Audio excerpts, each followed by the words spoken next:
Vamos falar junto então? O tema da nossa nova série de mensagens é Vida em Ordem, Destino Extraordinário. Queria que você abrisse sua Bíblia em Gênesis, capítulo de número 1. A gente vai estar lendo um pouquinho desse texto.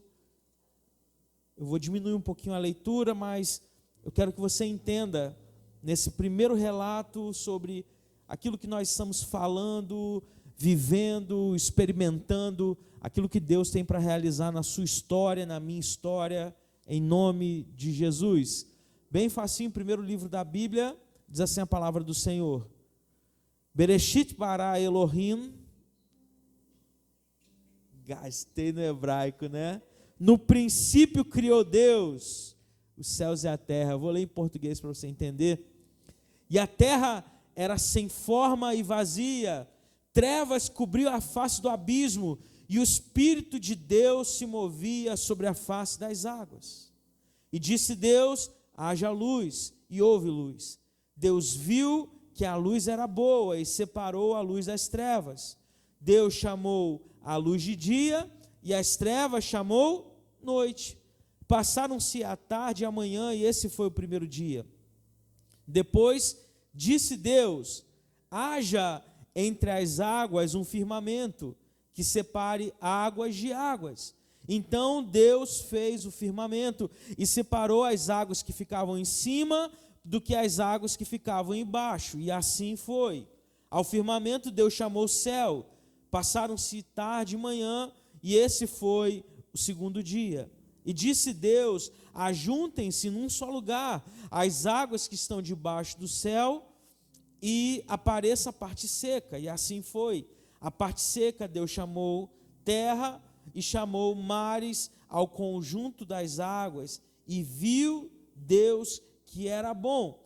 Eu queria que você desse um salto agora na leitura, só para a gente ganhar tempo. Verso 26. Vamos lá para o verso 26. Então disse Deus: façamos o homem à nossa imagem, conforme a nossa semelhança. Domine ele sobre os peixes do mar, sobre as aves dos céus, sobre os grandes animais de toda a terra, e sobre todos os pequenos animais que se movem rente ao chão. Criou Deus o homem à sua imagem, a imagem de Deus o criou, homem e mulher os criou. Amém? Deus, ele transforma o caos em propósito através da ordem. Então, o extraordinário, ele não acontece, ele não nasce por acaso, mas ele floresce onde Deus estabelece. Nós vivemos uma geração onde tudo acontece de uma maneira muito prática. Isso é bom demais. Eu tenho vivido, experimentado no meu novo trabalho, uma experiência que antes eu não tive, mas de trabalhar com a terra. A gente tem uma horta comunitária, e lá tem alho poró, aleluia. Lá tem tomate cereja, glória a Deus. Lá tem pimenta do reino, tem alface, tem coentro, tem cebolinha, tem uma variedade grande de produtos. E é interessante que todas as vezes que eu estou na horta, eu consigo observar o desenvolvimento das plantas ali, das hortaliças. E elas vão crescendo, vão desenvolvendo. E eu pergunto para o Júnior, o responsável, falo assim: quanto tempo leva? Porque a gente tem a expectativa de ver algo pronto, de botar na nossa barriguinha aquilo que a gente está plantando, de ver acontecendo o processo, o projeto que está em andamento. Mais interessante é que para todo processo, para todo tempo, existe uma maneira de acontecer, existe um tempo determinado, existe um curso que Deus preparou para nós. E a geração que nós vivemos hoje vive um caos financeiro, caos emocional, caos espiritual, caos familiar, um caos mental. E o mais interessante de tudo é que a nossa Bíblia, a palavra de Deus, ela começa assim: O mais interessante de tudo é que a Bíblia o tempo todo vai mostrar para a gente personagens quebrados. Davi era um rei segundo o coração de Deus, mas que no meio da guerra, onde os reis estavam guerreando, ele estava no palácio adulterando. Ele tem uma família quebrada, é incesto, é filho querendo matar o outro, é pessoas querendo tomar o trono. Você imagina isso? Então, Gênesis 1:2 diz: a terra era sem forma, era vazia, havia trevas sobre a face do abismo. Isso é caos. Deus não é o autor da confusão, segundo John Stott, mas da ordem, da harmonia e do propósito. Por isso eu quero pensar 4 coisas com você nessa noite. Número 1, Deus, ele se move em meio ao caos. E o Espírito de Deus, e o texto continua, ele se movia sobre a face das águas. Então, antes do mundo existir, antes da luz existir, antes dos oceanos existirem, das estrelas, da vida, o Espírito Santo de Deus, ele já estava lá. Aleluia! O caos não afasta Deus, mas ele atrai a sua ação.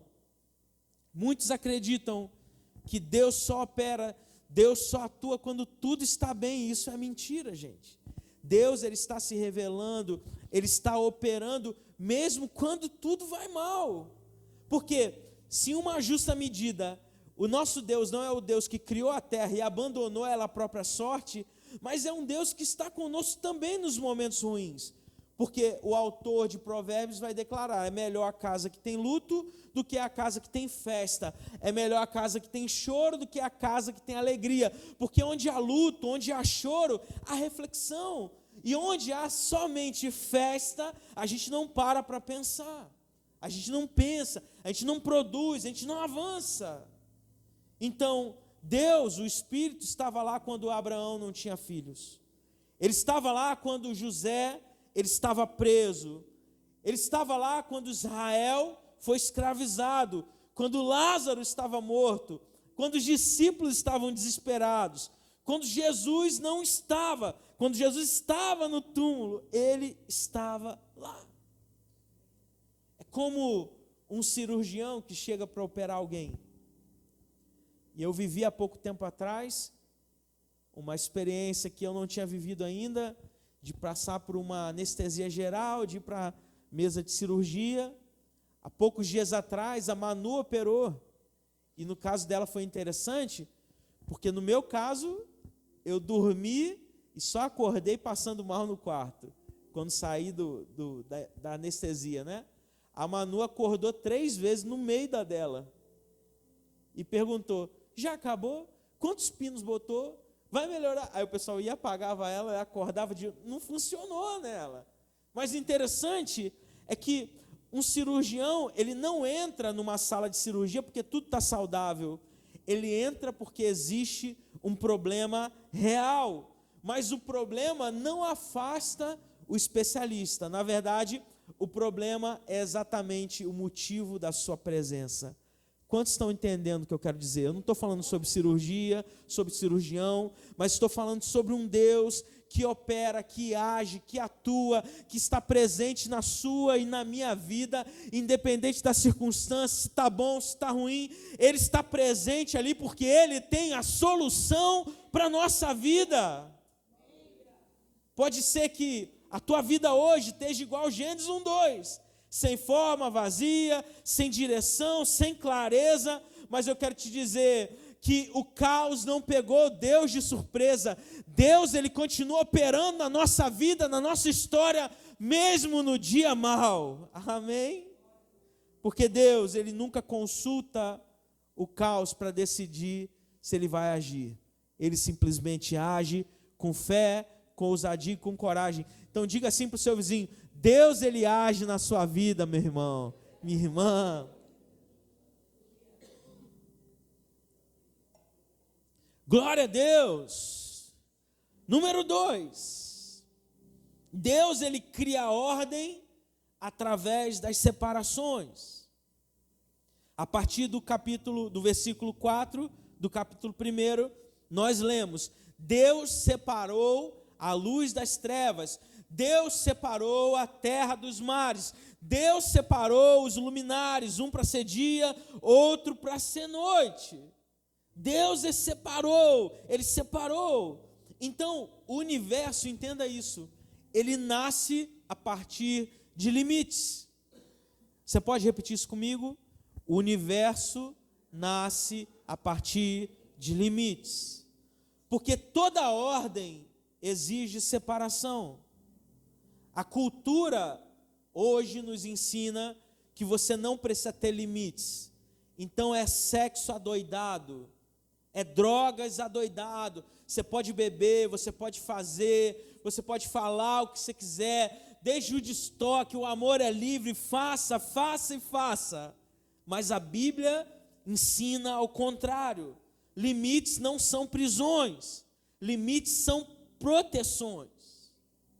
Um trem, ele só chega no destino, se você pegar um trem aqui para Ceará-Mirim, para Parnamirim, para onde quer que seja, ele só chega no destino porque ele tem um trilho, um caminho. Um rio, ele só gera vida porque ele está entre margens. A liberdade sem limites se transforma numa destruição. Se a gente pegar a lagoa de captação aqui, é uma lindeza. Quem já foi caminhar na lagoa de captação ali em volta? Levanta a mão para me ver. Caminhe lá, gente, é bom demais. Toma água de coco lá com Girlan, né? Aí você caminha, você olha aquilo maravilhoso. Mas há um ano atrás, não precisa ser menos que isso, ou mais. Um ano atrás, quando vinha uma chuva forte de Natal, na Zona Norte, a gente ia ficar com o coração, meu Deus, como está Taraucá, como é que está a rua da igreja, como que está as famílias, porque no limiar a lagoa enchia e transbordava, não havia mais limite, então chegava a destruição. Muitos pensam assim, eu não tenho que dar limite para o meu filho, a educação é uma educação proativa, né? Eu vou deixar ele se autoconhecer, ele aprender. Não, amado, tem que ter limite. Tem que ter limite no seu trabalho, para que o empregador não te explore. Eu fui fazer uma entrevista muito legal, está gravando, né? Mas eu vou falar. E a pessoa falou assim, eu queria saber a escala de trabalho, para não atrapalhar a igreja. Amém, amado? Aleluia. Aí ela falou uma escala para mim, eu falei, não, essa não é boa não funciona para mim. Ela falou, mas eu tenho outra, horário comercial, de 8 às 5, é bom ou ruim? É bom, é legal. Ela falou, mas só tem um detalhe, não tem folga. Estão discutindo reduzir a escala para 5/2, e ela queria que eu trabalhasse 7/0. Aí quase que eu falei assim, e a chibata? Eu levo ou já tem aqui no trabalho? Ela, não, mas pera, domingo você sai mais cedo. Eu não quero sair cedo, não. Misericórdia. Então você tem que colocar um limite no trabalho. Você tem que colocar um limite na família. Uma jovem, ela amava muito seu noivo. Ela queria casar com ele. Mas ele descobriu. Eu pedi para a Letícia, depois muta todos os sons para o WhatsApp não ficar. Tem uma opção aí. Curso de informática, microlins. Eu já falei 3 semanas atrás isso aí.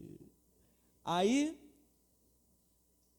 ela queria muito casar, mas ela tinha um problema crônico na vida dela. Sabe qual era? Gastava demais, ela estava falida. Ela tinha uma dívida de $60 mil. E o noivo descobriu. E sabe o que ele decidiu fazer? Não casar com ela, para que o casamento não fosse uma ruína. Porque ela precisava trabalhar algo na sua alma, dentro de si, para de fato alcançar aquilo que Deus tinha para ela através do casamento. Então são limites financeiros. Irmãos, eu faço inúmeros gabinetes de casais, de famílias com crise financeira. A primeira pergunta, e eu já fiz, Ana já presenciou, eu já fiz com o diácono do lado, a primeira coisa que eu faço com alguém que está com crise financeira é, vamos colocar as contas no papel. Quanto você ganha? Quanto seu esposo ganha? Qual é a sua renda? Quanto você gasta? Pastor, eu gasto com isso. Normalmente, o dízimo está esquecido nessa conta. Aí sabe o que eu faço? Eu faço a conta todinha. E na minha conta, entre entradas e saídas, sobra mais do que o dízimo. Mas sabe por que o dízimo não está incluso? Sabe por que a família está naufragando? Porque não tem gestão financeira, não tem inteligência emocional para lidar com dinheiro. Tem um livro que eu sempre recomendo, do Tiago Brunet, cujo título é Dinheiro é Emocional. Dinheiro é emoção. Porque nós somos levados a isso. No primeiro capítulo ele conta que ele estudava numa escola de elite, mas ele era pobre. Enquanto o povo ia para a escola de BMW, ele ia de Chevette. E o povo ria da cara dele, porque o pai decidiu que o dinheiro que sobrava do trabalho dele, ele ia investir na educação dos filhos. Aí sabe o que acontece? Ele cresceu, ele se casou e começou a comprar tudo que ele queria. É o iPhone 17, está lá. É o carro financiado, eu compro. É a casa no meu melhor bairro, eu alugo. É a roupa cara, eu faço. Aí sabe o que aconteceu? O final da história? Ele faliu. A empresa acabou. Ele foi destruído. Por quê? Porque o coração dele estava contaminado por uma falha que ele tinha. Uma falha, eu posso dizer assim, um problema, uma crise existencial que ele tinha da infância. Eu ouço muita gente dizer assim, pastor, eu gasto mesmo porque eu não sei o dia de amanhã. Mas vive aprisionado hoje, porque pensa que a liberdade em gastar é uma liberdade verdadeira, mas não é. O cheque especial, o cartão de crédito está te aprisionando, porque você não aprendeu a colocar limite, você não aprendeu a colocar algo em prática, que é uma inteligência para gerir o recurso que Deus te dá. Tem pouco amém mesmo nessa mensagem, meu irmão. Porque é dura, mas a gente precisa ouvir, a gente precisa entender, a gente precisa ajustar. Muitas vezes, o milagre que pedimos é apenas uma disciplina que evitamos. Aquilo que você não organiza acabará dominando você.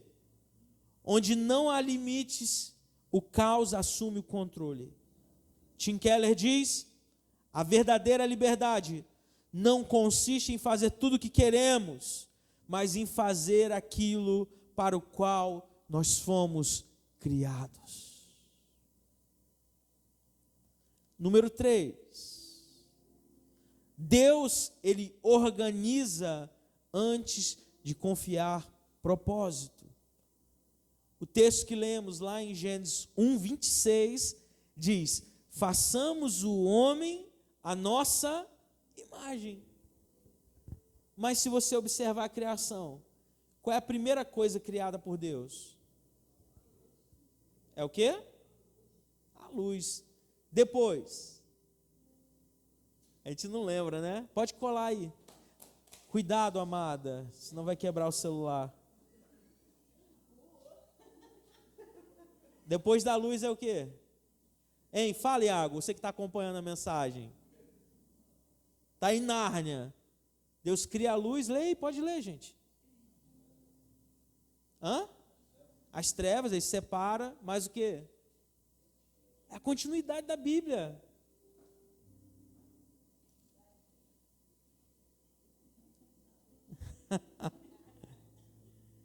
Haja entre as águas um firmamento que separa as águas de cima das águas de baixo.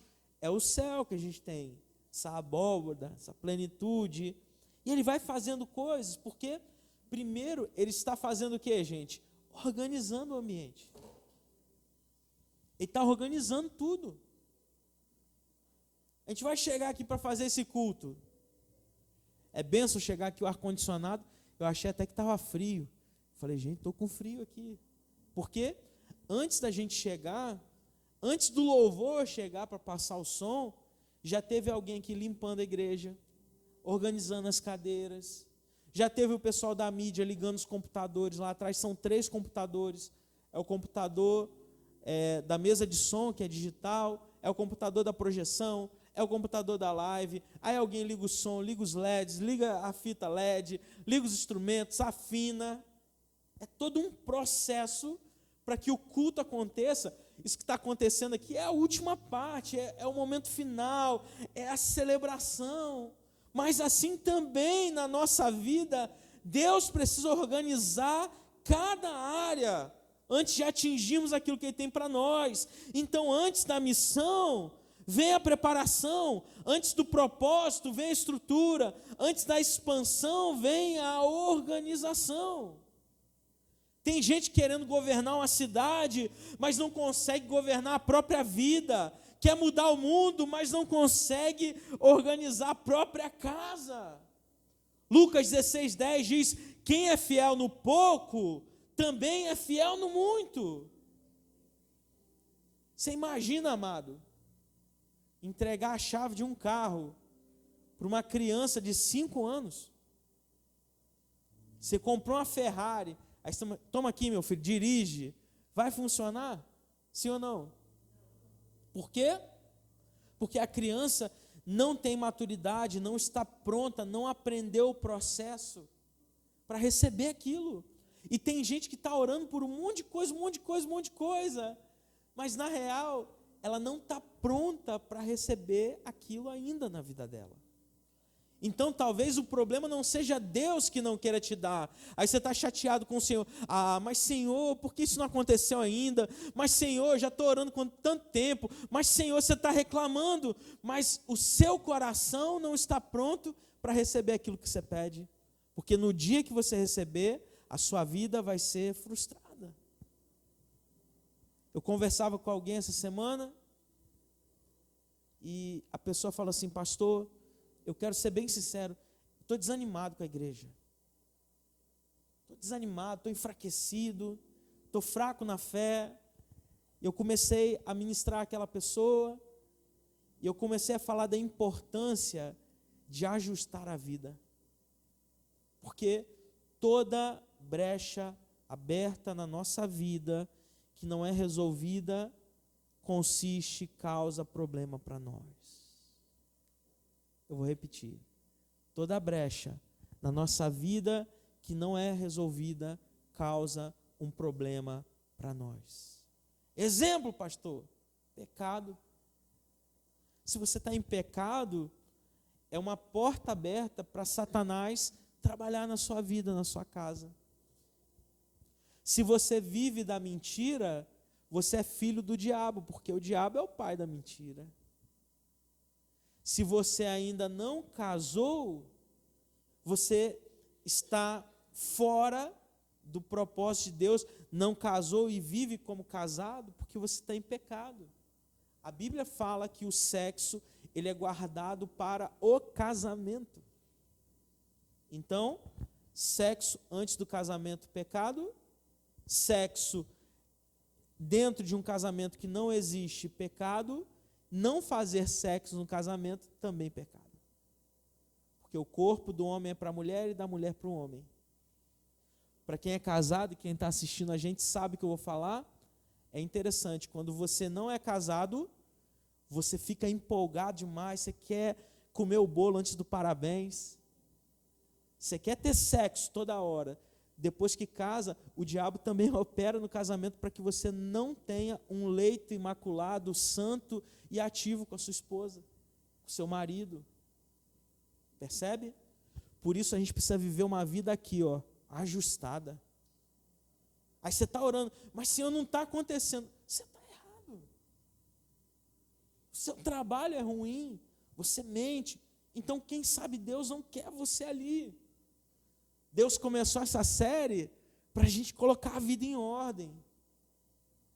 Quando a gente está lá na ceia com o cálice na mão, o último verso, que às vezes a gente esquece de ler, diz assim: examine-se o homem a si mesmo. Se na hora da ceia eu me examinar, quem presente aqui não terá pecado?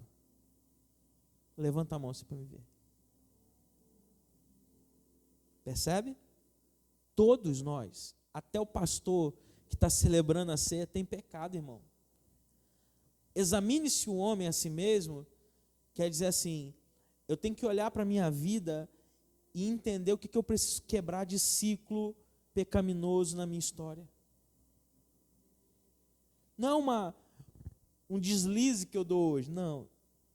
Mas o que está sendo um pecado de estimação, o que me afasta de Deus, o que eu preciso consertar para que Ele trabalhe no meu propósito, para que eu não viva uma vida frustrada e longe de Deus. O tamanho do seu futuro depende da capacidade que você tem de administrar o seu presente. Isso seu pai não vai fazer, sua mãe não vai fazer, seus irmãos, não, nem seu pastor. Número 4 e último. O Deus da ordem nos chama para refletir a sua natureza. Você pode projetar para mim? 1 Coríntios 14, 33.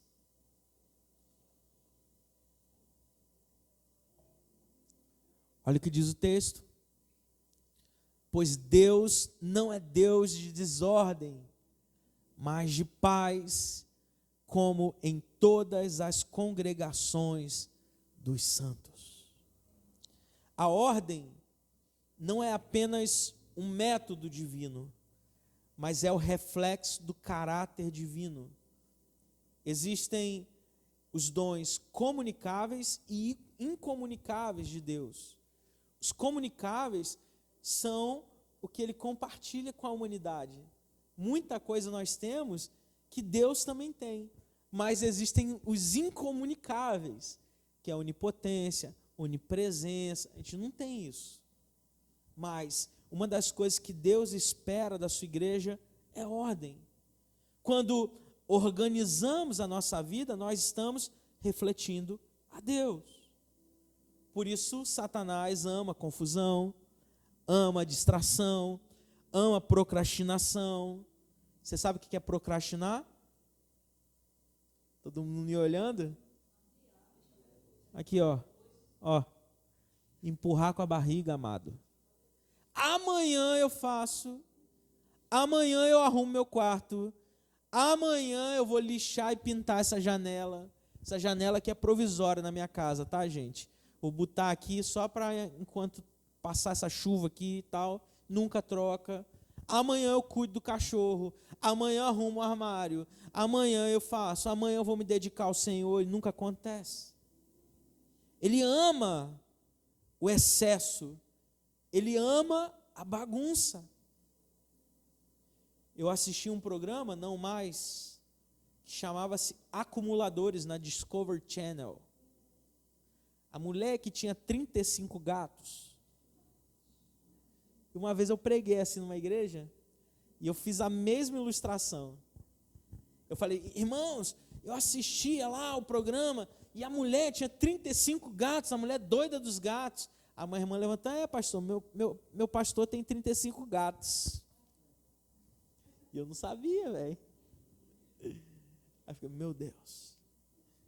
Mas é tudo acumulado, é um monte de coisa bagunçada.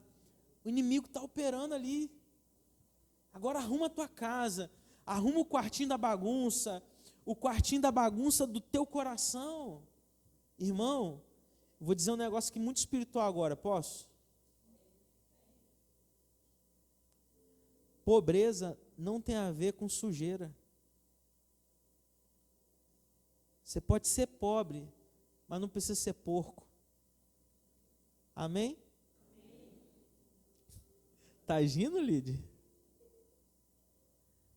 Porque porco é um bicho que vive no meio da lavagem. É um trem que fede e ele se alegra. Eu posso ser pobre, eu posso ser humilde, mas eu tenho minha roupa dobrada. Eu tomo banho. Aleluia.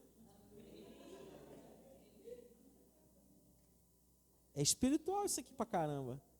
Eu rapo o sovaco com aquele presto-barba. Aqui não é. Amarelo, aquele ruim, rim. Eu dou um jeito, amado. Eu tomo banho. Eu vou na feira e compro uma bucha natural, um sabão de coco, aleluia. Eu lavo o pé. Eu lavo aqui, ó, na junta aqui do joelho. Eu compro sabonete de R$1, mas eu tomo banho bem. Não só me molho. Eu organizo as minhas coisas. Eu organizo o meu material de ir para a escola estudar. Eu melhoro a minha letra. Um dia minha mãe, ela vai assistir essa mensagem, ela me fez um elogio que mudou minha vida. Ela falou assim: meu filho, a sua letra é igual de médico, de doutor. Letra de médico ninguém entende, amado. Aí eu mudei. Eu passei a escrever com letra de máquina, porque minha letra cursiva, né, era horrível. Então, porque confusão gera improdutividade espiritual. A pessoa não produz na igreja, não produz no reino. Uma pessoa confusa dificilmente ora, serve, cresce, permanece focada. A ordem cria um espaço para aquilo que realmente importa. Então eu organizo minha mente e foco. Eu vou fazer, eu vou terminar, eu vou concluir. A pergunta não é como eu posso fazer mais, mas a pergunta de hoje é como eu posso viver melhor. Então a questão não é produtividade, é alinhamento. Deus não está tentando encher a sua agenda, mas Ele está tentando alinhar a sua vida. Uma vida desorganizada desperdiça energia que deveria estar cumprindo um propósito. Agora anota essa frase, é a última para a gente terminar. O caos rouba o foco, a ordem libera o destino. É forte, né? O caos rouba o nosso foco, mas a ordem libera o destino. Então, a Bíblia toda nos mostra Deus organizando o que estava perdido. No Éden, na arca, no tabernáculo, no templo, na igreja, na cruz. Até o Calvário parecia o caos. Mas o que parecia derrota era o plano perfeito de Deus sendo executado. Se coloque de pé. Talvez Deus tenha te trago aqui, porque existem áreas na sua vida que hoje se encontram desorganizadas. Pastor, estou vivendo um tempo, um vento aí de confusão. Mas Ele te trouxe aqui para ajustar todas as coisas, para a glória e louvor do nome dEle. Irmão, não deixe que o inimigo tome conta do seu coração. Tem um monte de gente que está lá na festinha, no São João, bebendo, fazendo, rindo, mas a vida está uma completa desordem. É tempo de organizar relacionamentos. Talvez você tenha que pedir perdão para alguém, talvez você tenha que se ajustar com alguém. É tempo de arrumar o coração, arrumar aquilo que é natural. O extraordinário só chega depois que o ordinário está resolvido. Ponha em ordem a sua vida. Eu tenho um dever de casa para você, tarefa de casa. Comece a pensar, comece a anotar. O que nesse mês você quer organizar? Pastor, eu preciso organizar meu carro. Estou andando com um pneu slick, pneu careca. Vou organizar. Eu quero organizar no meu trabalho, porque eu sou um morcego. Eu chego e saio e finjo que trabalho. Eu preciso organizar minha vida financeira. Eu preciso organizar meu casamento. Eu preciso organizar, tá, vai anotando. Eu preciso organizar meu ministério, porque era para estar fluindo mais e não está. Eu não estou entregando excelência. E eu não quero caminhar no modo do meu coração, mas eu quero caminhar no modo do Senhor para a minha vida.